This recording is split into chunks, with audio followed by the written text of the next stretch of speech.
How's it going, everyone? This is Mike. Welcome back to another episode of Mike at the Movies, where I would like to talk to you about a film I saw a couple of nights ago that is more than likely playing at your local multiplex. And I thought I would show a little Christmas cheer tonight. This is a different angle of my house that I've never shown you before. Well, I think I made one video from this angle, but not with the Christmas tree. So, anyway, speaking of Christmas cheer, just in time for the holidays.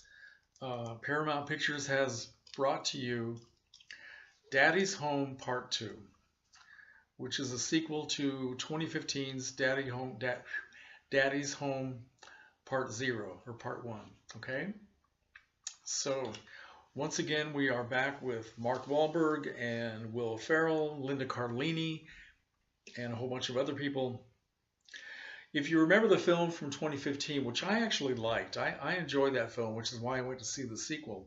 Daddy's Home was about this blended family, right? Linda Cardellini had once been married to bad guy Mark Wahlberg, who plays a guy named Dusty Mayron. And she is now divorced from him. She has two children from him, and she is married to Will Ferrell as, what is Will Ferrell's name? Brad. His name is Brad. And her name is Sarah. Anyway, so Brad is the complete opposite of Dusty. He is much more gentle and sweet and attentive to the kids and the wife and all that sort of thing, whereas Dusty is still the bad boy.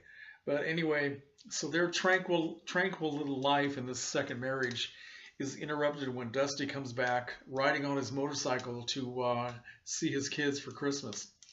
So the two guys have this big clash going on for a large part of the movie, trying to outdo each other. It's mostly Dusty trying to outdo Brad and make him look like a fool, which when it's Will Ferrell, it's not that difficult to do. And but they eventually end up being friends, having mutual respect and affection for each other, and putting the kids and their lives before their competition. So I actually enjoyed this movie a lot, and I thought, you know, it had a great combination of poignant moments and slapstick comedy, and it was kind of like a new genre called action comedy, right? It's sort of a typical Mark Wahlberg type film, but it was supposed to be funny, and a lot of it was. So I was anxious to see the second part.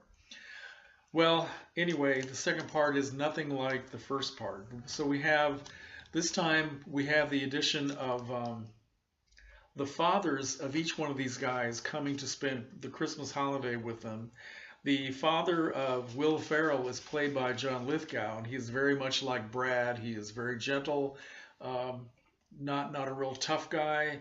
And then we have Mel Gibson playing a guy named Kurt, who is Mark Wahlberg's father. Just the type of guy you would imagine being Mark Wahlberg's father.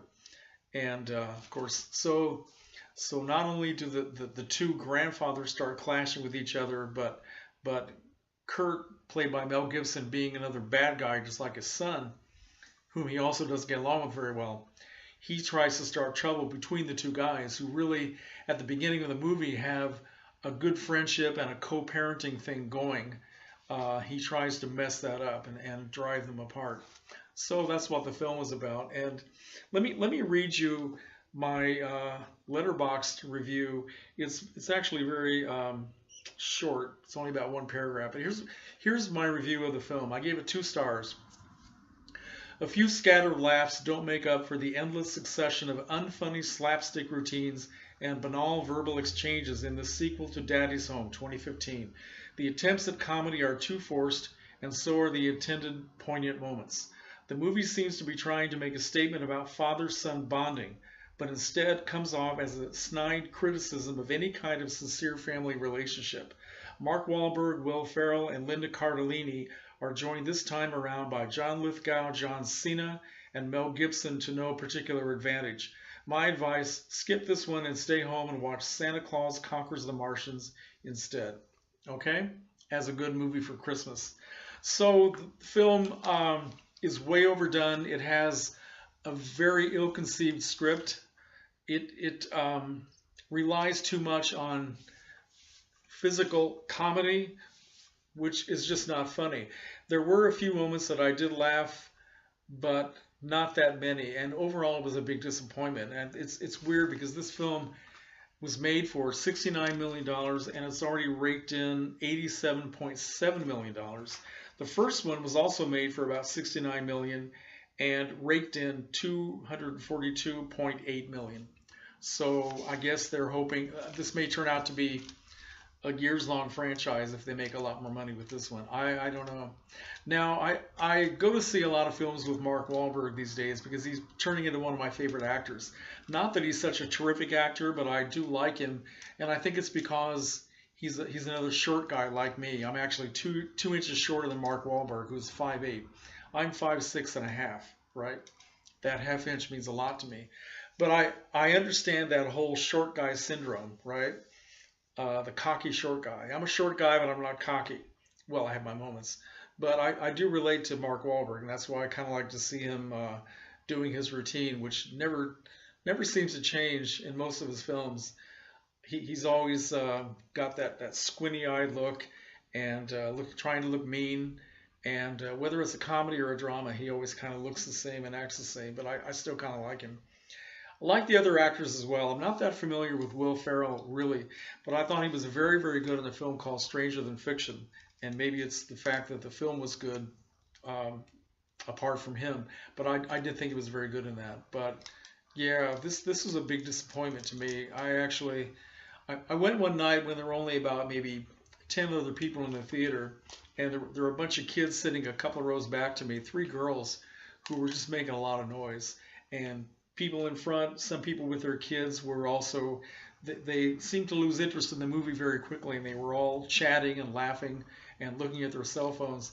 And for once I didn't mind, because the film to me was just totally uninvolving. It didn't bother me that people were talking and not paying attention. I thought about walking out, but I decided, no, I'm going to stick to the end. Kind of glad I did, because there was a very interesting surprise person who walked on at the end. And if you've seen the movie, you know what I'm talking about. I won't tell you who it is because I don't want to spoil it, although I'm tempted to spoil the movie as much as I can so that none of you go to see it and make sure that there will be yet another sequel. But I think it was a real misfire. So that is my very unintellectual review of Daddy's Home Part 2, which I don't recommend, but apparently somebody likes it because it's made some money so far. So we shall see. Let me know if you've seen it and what you think. And I will talk to you soon. All comments are welcome. Good night.